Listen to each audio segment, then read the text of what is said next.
আসসালামু আলাইকুম। সবাইকে আমন্ত্রণ জানাচ্ছি পারফেক্ট একটা তালের পিঠার রেসিপি দেখার জন্য।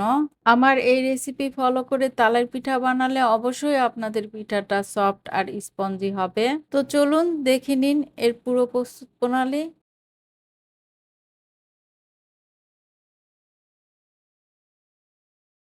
তালের রস বের করার পর অবশ্যই একটা ছাঁকনি দিয়ে ছেঁকে নিতে হবে। ছেঁকে নেওয়ার পর এর মধ্যে আঁশ বের হয়েছে এটা ফেলে দিতে হবে। তাল থেকে রস বের করার সময় আমি পানি দিয়ে দিয়ে বের করেছি, তাই একটা সুতি কাপড়ের উপরে রসগুলো ঢেলে নিয়েছি। এখন এটা কিছুক্ষণ ঝুলিয়ে রাখলে পানিগুলো পড়ে যাবে। কারণ পিঠা বানানোর জন্য আমাদের ঘন রস দরকার, পাতলা রস দিয়ে কিন্তু পিঠা ভালো হবে না। পিঠা বানানোর জন্য প্রথমে একটা বাটিতে নিয়ে নিচ্ছি ১ কাপ ঘন তালের রস। এর মধ্যে দিয়ে দিচ্ছি হাফ কাপ চিনি। তালের রসের সাথে চিনিগুলো খুব ভালো করে নেড়ে গলিয়ে নিচ্ছি। চিনিগুলো খুব ভালোভাবে গলে গিয়েছে। এখানে আমি বাজার থেকে কিনে আনা শুকনো চালের গুঁড়ি নিয়েছি। এখন এই শুকনো চালের গুঁড়ি তালের রসের মধ্যে দিয়ে দিচ্ছি ১ কাপ। এটা হাফ কাপ তাই ২ বার দিয়ে দিলাম। এবার দিচ্ছি ময়দা 1/4 কাপ, নারকেল কোড়া 1/4 কাপ, বেকিং পাউডার হাফ চা চামচ, লবণ ১ চিমটি।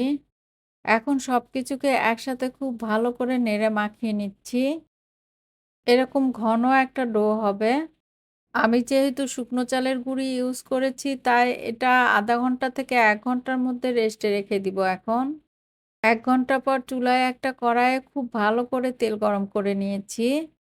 এখন একটা একটা করে পিঠা তেলের মধ্যে ছেড়ে দিচ্ছি। পিঠাগুলো দেওয়ার সময় বেশি গাদাগাদি করে দেওয়া যাবে না, তাহলে একটার সঙ্গে একটা লেগে যাবে। একপাশে কিছুটা হয়ে আসলে উল্টিয়ে দিতে হবে। এখন একটু পরপর উল্টে-পাল্টে পিঠাগুলো সুন্দর একটা কালার আসা পর্যন্ত অপেক্ষা করব। চুলার আঁচ ১ম থেকে শেষ পর্যন্ত মিডিয়ামে থাকবে। খুব সুন্দর একটা কালার চলে এসেছে। এখন তেল ছেঁকে একটা ছাঁকনি দিয়ে পিঠাগুলো তুলে নিচ্ছি। এই তেলে এখন বাকি মিশ্রণগুলো দিয়ে আবারও পিঠা ভেজে নিব। আমি একটা পিঠা ভেঙে দেখাচ্ছি। দেখেন ভিতরটা কতটা সফট আর স্পঞ্জি হয়েছে। আশা করি আমার আজকের রেসিপিটি আপনাদের কাছে অনেক ভালো লেগেছে। ভালো লেগে থাকলে অবশ্যই একটা লাইক দিবেন। সবাই ভালো থাকবেন। আজ এ পর্যন্তই। আল্লাহ হাফেজ।